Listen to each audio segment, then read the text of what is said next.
exactly as we were shooting Hellraiser in late 1986. So yeah, I would have read it already. I heard that you originally wanted a different role in that movie. No.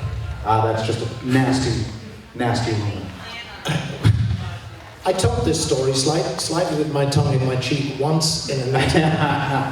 It became a thing. And it is stuck like you know what to you know. It's stuck like a fly to fly paper. I always knew I was going to play Pinhead.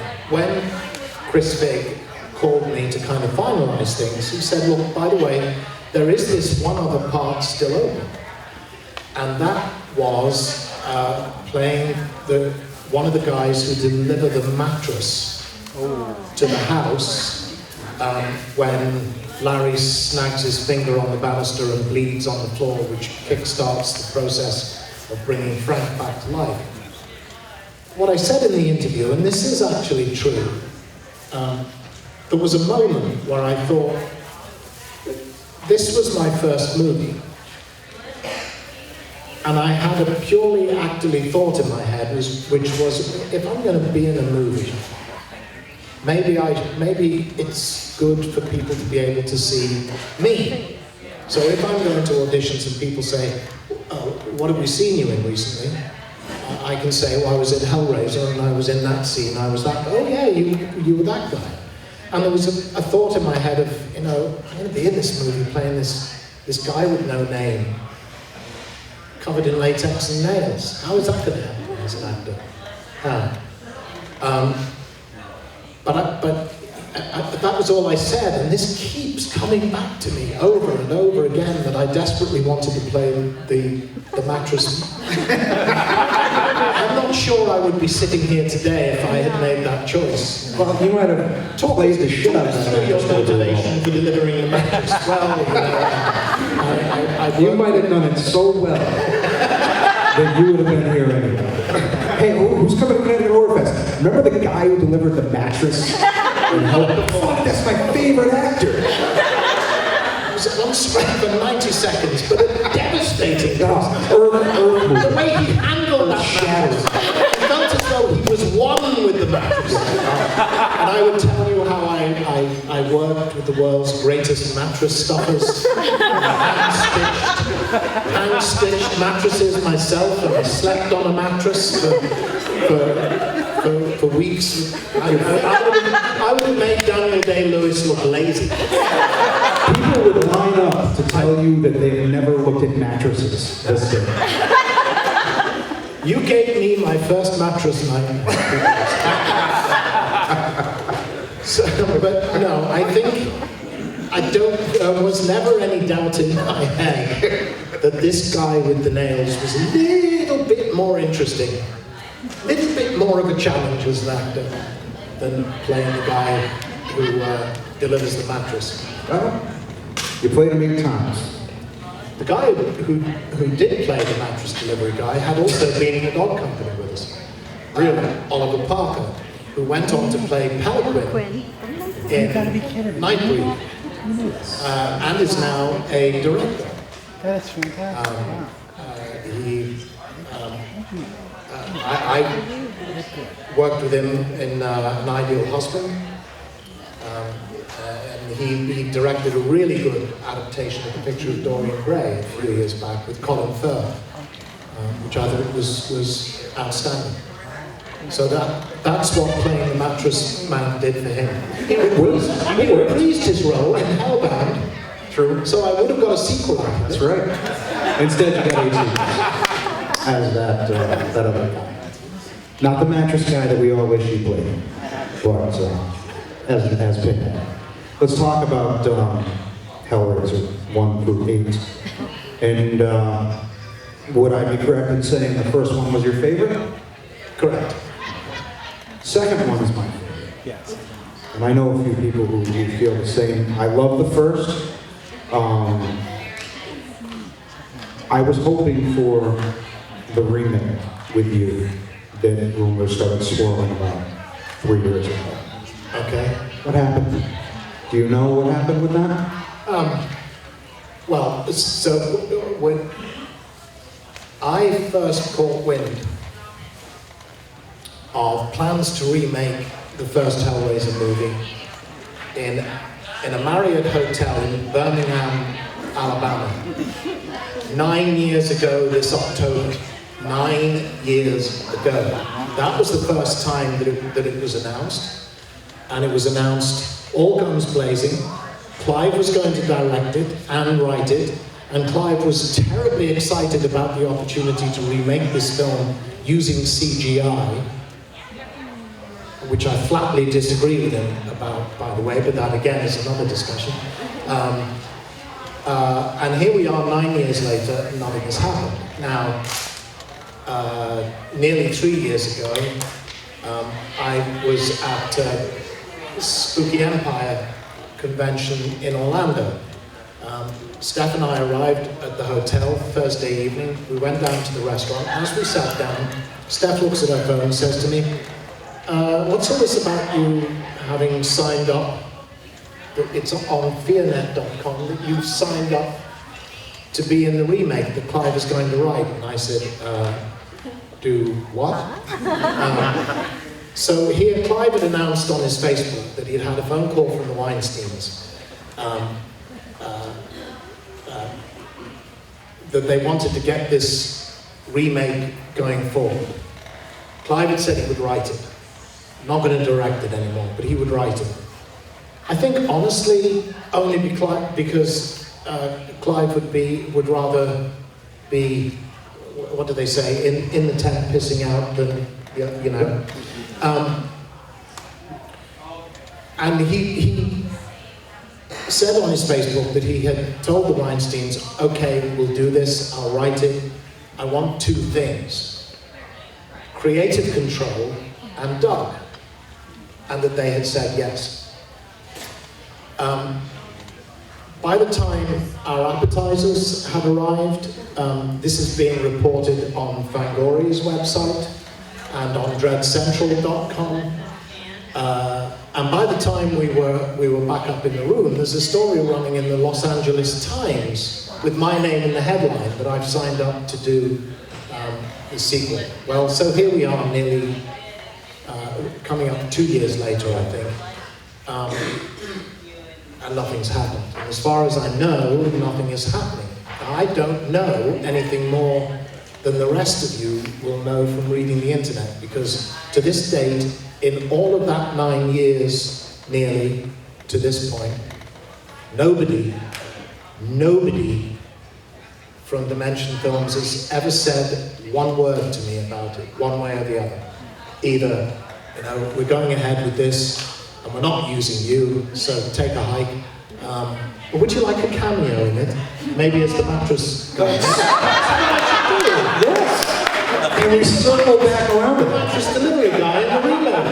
Cool. And people will point to this day and say, I was there Yes. when Doug made this choice. Yes. You've all witnessed something special here. You know. Or whether they will want to use me, but you know, who knows? The Weinsteins are like the Red Queen in Alice in Wonderland. You know, black is black today, and tomorrow it's white, and the day after it's grey, and you know. So who knows? And all I've ever said on this subject is, if they can remake A Nightmare on Elm Street without Robert Englund, then there's no hope for the rest of us. I agree. You've famously taken a stance against remakes. But they did it, and it's... They did. It was terrible. Fucking awful. And I'm going to say I like Jackie Earle Haley. I've always liked Jackie Earle Haley, but it was awful. Just a dreadful piece of shit. You've taken a strong stance against remakes. You've got a shirt. Good. What does it say? What does it say? Well, I took Pinhead's line from Hellraiser, "No tears, please, it's a waste of good suffering," and paraphrased it. So the T-shirt reads, "Pinhead says, no remakes, please, it's a waste of good celluloid." And most of us would agree with you. I am opposed to it, not specifically in relation to Hellraiser, although also specifically in relation to Hellraiser. I don't think there's any need to remake it. There's certainly no desire amongst you guys. When I say you guys, I mean, I'm sure I speak for all of you here, I mean horror fandom at large, all you wonderful, wonderful people in Black Cotton, the length and breadth of this glorious country, not a single one of whom thinks these remakes are a good idea. No. There's no justification for it. You're how old? And you've just seen Hellraiser, right? And what did you make of it? Did you think, this film was made in the 1980s, therefore it's old, therefore it's lame, they need to remake it? Did you think that? No, I liked it. Yeah. Cool. Okay, you don't need to.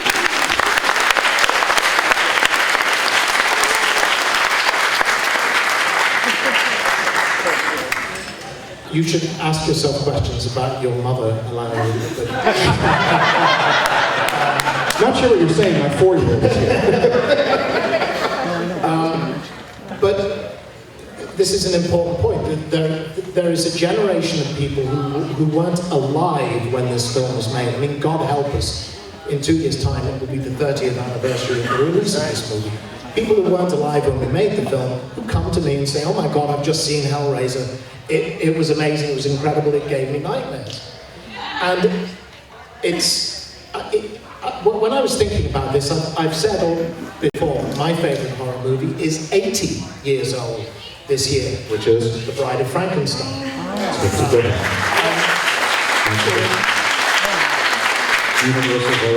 I spoke to somebody about this today who's just seen it and thought it was brilliant. And it occurred to me that almost exactly the same amount of time has passed now from Nightmare on Elm Street and Halloween and Hellraiser to here, as had passed from the great Universal movies in the 30s to Hammer remaking them in the late 1950s and early 60s, which was where I started to cut my teeth on horror with Peter Cushing and Christopher Lee, late Christopher Lee, late great. Yeah. But if you go back to the late 50s, you couldn't see Bride of Frankenstein or Dracula unless it came on TV. Movies came to the cinema, and if you didn't go and see them in the cinema, that was it. They'd gone. And your only chance then to see them would be to wait until they came on television, and then you had to be at home and in front of your television set when the film was on. You couldn't tape it, you couldn't buy a DVD, you couldn't buy a cassette tape of it. Now, it's everywhere. It's everywhere. If you want to watch Hellraiser, it's on Netflix. It's on DVD, it's everywhere. The shelf life of movies now is forever. So I don't feel on that level there's any need or justification to make it. Beyond that, I think it's just lazy.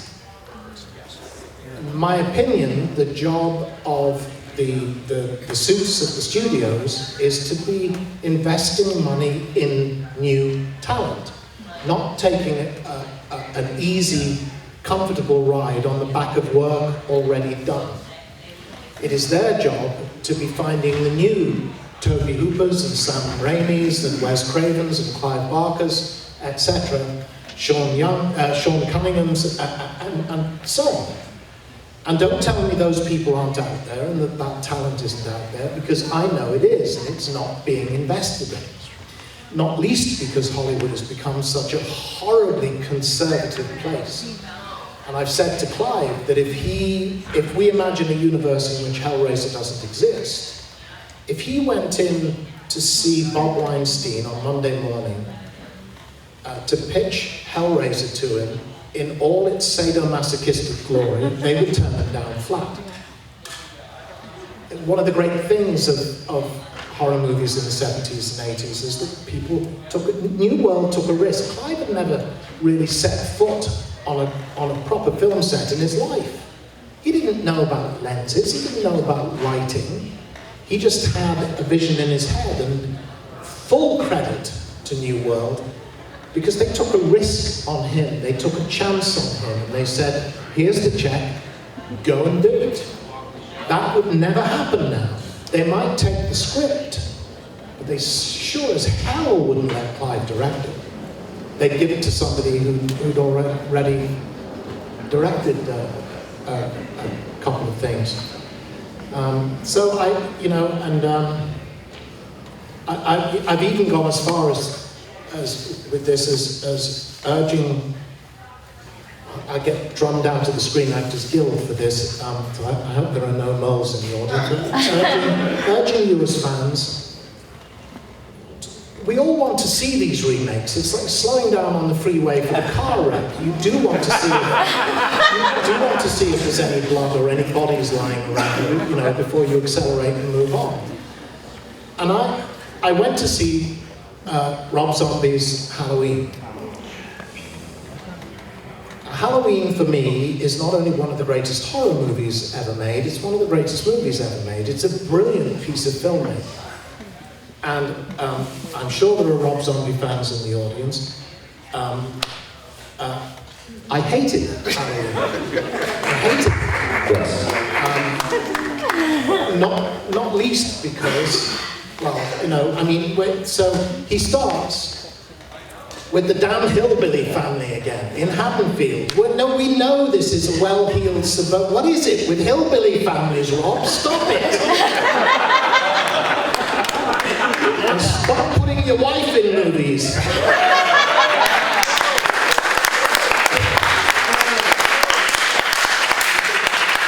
More importantly, in the first movie, I've always said that what makes Halloween work is Loomis, and he is Van Helsing to Michael's Dracula. And he spends the movie running around screaming at anybody who'll listen to him. You don't know what you're dealing with. You don't understand. You don't get it. You don't know who he is. And you sit in the audience going, okay, I don't know who he is. You're scaring me. And we don't know who he is. So he gets that supernatural patina, which is why we can call him the Shape, because he's somehow not quite real. So when he gets shot 4 times and he gets up and keeps on walking, oh, okay, now what are you? And he gets the knitting needles in the neck, and then he appears on the sidewalk looking at the window. It is all investing power. Along comes Rob, and he tells me all about it. He's a kid in a screwed up family with an obsession with masks and roadkill, and a bad attitude to his sister. So now I'm not scared of you. Not scared at all. And now you're all grown up, you're just a big lunk in a mask. And you just got shot 4 times, so lie down and die. No? Agreed, 100%. And for me, he made a big mistake of putting Carpenter's magnificent theme in it. If I'd been directing a remake of Halloween, God help me, I would have said, keep that music well away from it. And it kept coming in, and every time it came in, I kind of went, I remember. And I came out of the theatre and I thought, I'm part of the problem here. Because they don't care if you even go and see the movie. They don't give a shit. All they want is your money. They bank. You look at Nightmare on Elm Street again. It had a huge opening weekend. And then it died. Because everybody told everybody else, this movie sucks, don't go and see it. And the reviews were terrible. And I thought, if I go into the cinema and buy a ticket for Rob Zombie's Halloween, and then I turn straight back around, maybe buy some popcorn, turn straight back around and go home, they're happy, because they've got my money. They don't care if I went to see the movie. So, you know, I've even suggested to people, if you want to see these remakes, watch them illegally, because the only language they understand is English. Bravo, sir. Bravo. I manipulated enough of your time. As soon as the remakes stop making money, they'll stop making them. It's that simple. Let's all hope so. I'd like to get some fan questions. Let's start with this gentleman right here. Yeah, more of a statement. Just kind of wanted to say that you're an amazing actor, with or without makeup.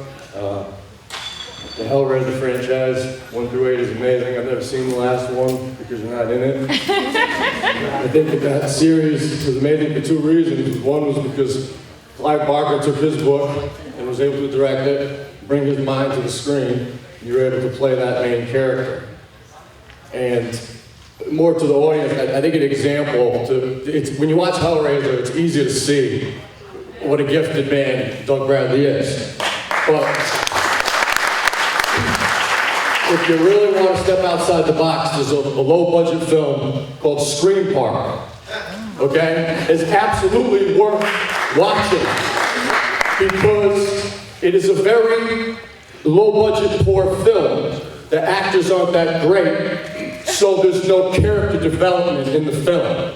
So after 90 minutes of these characters getting killed off, the remaining 5, you don't care. At the end of the movie, Doug Bradley comes in and kills it for 5 minutes. He talks in a room. It's the best part of Scream Park. Like, I sat there and was like, oh man, I can't believe I wasted $12. And then it was just like, oh, Doug Bradley, Doug Bradley. So, thank you, Doug. And everybody, thank this guy for coming down here. I thought I told you weren't allowed to invite my agent. He paid me. He gave me money. I had to. Your money's in the post.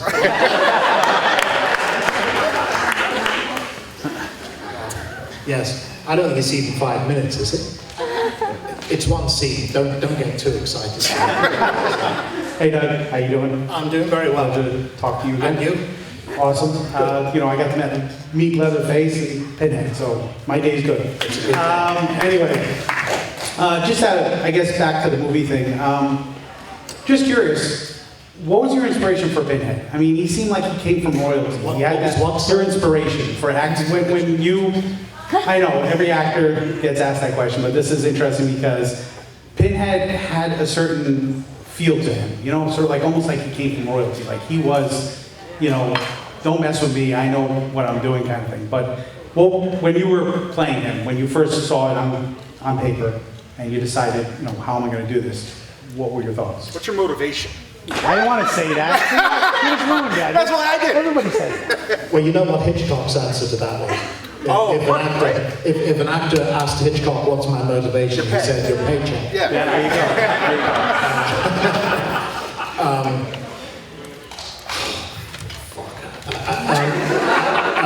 See, I like asking the tough questions because that's, you get more out of it, you know? You know, you're playing a Cenobite. So, What? exactly. Where'd you go with that? There's nowhere that I'm aware, I hope nowhere I can go, where I can watch Cenobites at work. And all the kind of normal, dumb questions that you ask yourself as an actor, you know, what car do I drive? What's my favorite breakfast cereal? What do I do in my spare time? All of that stuff doesn't apply. Almost nothing applies. I don't really know who. I had no idea what I was playing. What is this? Did it start with the voice though? Because you had a great sort of that voice that, you know. I'll come to the voice. I talked to Clive about the character because I had that advantage. Clive had almost literally dreamt this character up, so I could go and talk to him, and he'd tell me things like, think of him as a cross between a butcher and a monk. Okay, oh, that makes sense. And he told me he's a doctor in a hospital, but this hospital has no wards. It only has operating theatres. And you are the doctor who wields the knife for all the operations, but you're also the administrator. You're responsible for keeping everything running on time. That makes sense. Well, it's interesting, but it's completely useless. I'm a butcher. I like the butcher and the monk. I'm a muncher. I'm a doctor with a knife and a timetable. I'd read the Hellman Heart. What helped me mostly, I think, was the fact that I had been part of Clive's imaginative world for so long. And when I read the screenplay, and he made it easy for me because he wrote down for everybody else. He wrote in horror movie ease. And I was aware that Clive was, I mean, you know from reading the Books of Blood, Clive has a very poetic style. He has a very high style. And he wasn't writing that for everybody else. And then when I came in, he kind of took the brakes off. And he gave me all these wonderful lines in a kind of language that nobody else in the film was employing, which makes life very easy for me in the first place. There was a character in... we did a musical when we were in Liverpool called Hunters in the Snow, which takes its title from a Bruegel painting. You know, this is the kind of musical Clive is going to write, about a visionary artist living in medieval Bohemia called Jerusalem. The artist is called Jerusalem. So that's the kind of musical that Clive was interested in doing. And I played a character called the Dutchman, who was kind of not quite dead, not quite alive. Almost like a Witchfinder General kind of character, a bit of a soul hunter, who had lines like, "My body aches, the dull ache past all exhaustion." And when I read the screenplay, I thought, oh, okay, this is the Dutchman again, only slightly different, only in a contemporary horror movie. He's walked in to a 1980s slasher movie, but it's basically the same character. So that gave me an into it.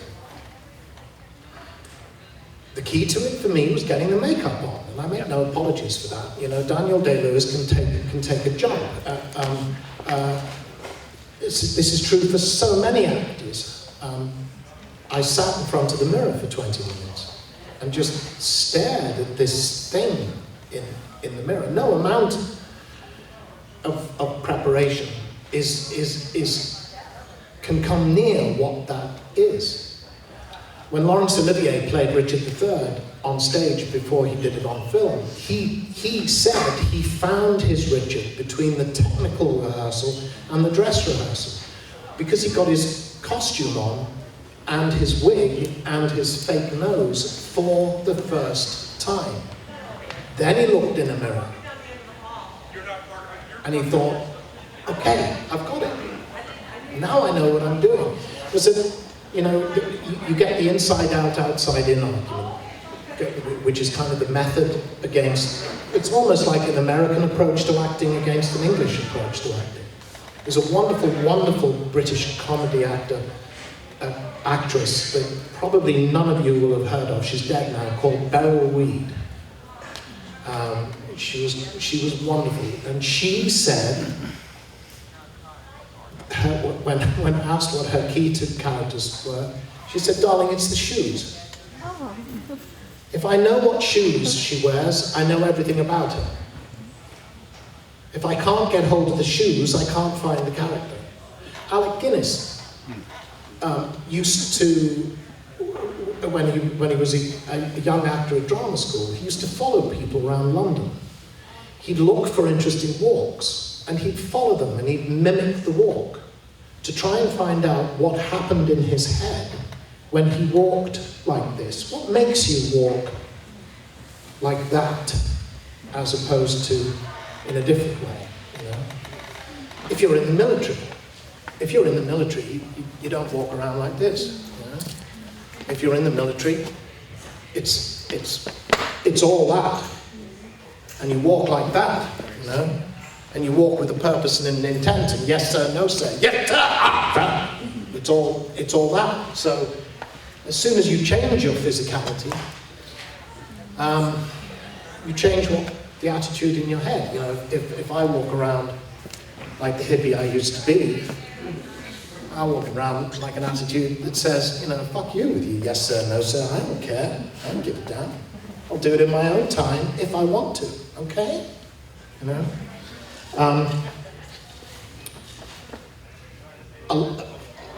So I stood on my mark and I had no idea what they wanted for the voice. No clue. I even had, because I'm naturally deeply insecure,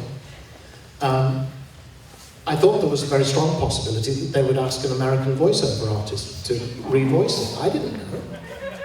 So I just went with the voice I heard in my head when I was reading the lines. I guess seemed to work. Then there's a whole level of physicality with Pinhead that was forced on me by the costume. I had a skirt on, so I had to learn to sort of kick the skirt out of the way ahead of me so I wouldn't trip over it. So I thought,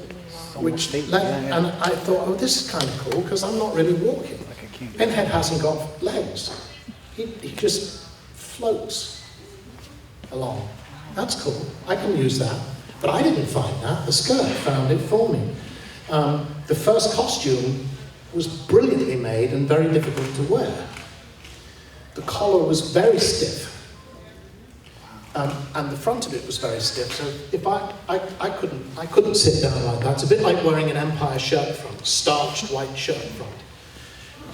This is the reason why Victorian gentlemen stood and sat the way they did. You're wearing that, you have to sit down from the top of your head, and this all has to stay straight because it won't bend. So you have to sit down like that. And when you stand up from the top of your head, like that. And I had to do, to offset, I was like that. So if I wanted to move my head, I can't. I'll show you the difference. Ask me a question, and any question. How are you feeling today? Oh, I feel fine, thank you very much. I feel great. How are you? Now, ask me the question again. How are you feeling today? Oh, nice. I feel fine, thank you. How do you feel? Oh, crap. But again, the costume made me find that because I couldn't do that. Wow, fantastic. So that made me think, okay, everything he does, he takes his time. He's not hurrying for anyone. Wow. I couldn't move my arm easily. Like if I'm going to point at you, I have to point at you like that. I can't just go, you. So cool. Yeah. Next question. I have to go. Yes. Next question. Thank you. All right, guys, we've got time for one more because the HorrorFest is actually officially over. But I want to hear one more question. All right? And this gentleman's had his hand up for a while, so. Yeah, about the mattress. Circling back. I think we're kind of downplaying that a little bit because I choose this moment to get a mouthful of water. at the end of Hellraiser, didn't Julia die on a mattress? And wasn't that mattress brought to the clinical neurosurgeon's house to bring her back? Yes. Yeah, no, So I said mattresses earlier, are important, people. I would have got a sequel out of it. It's usually all about the box, but maybe it's a little bit Actually, more it's all about about the mattress. mattress. Somebody should be manufacturing. If I had played the mattress guy, I would be at my table signing little mattresses. make little model mattresses. Oh my God, you've got the mattress. That's great. If I buy it, will Julia come to life? You believe heavily on it. So you said that you had written a foreword for the new unique version of the Scarlet Gospels. Would you be interested if a movie were to come out of that to play Pinhead again? Certainly. Because that's new. And I think that's a perfect one to end on. Ladies and gentlemen, please, step to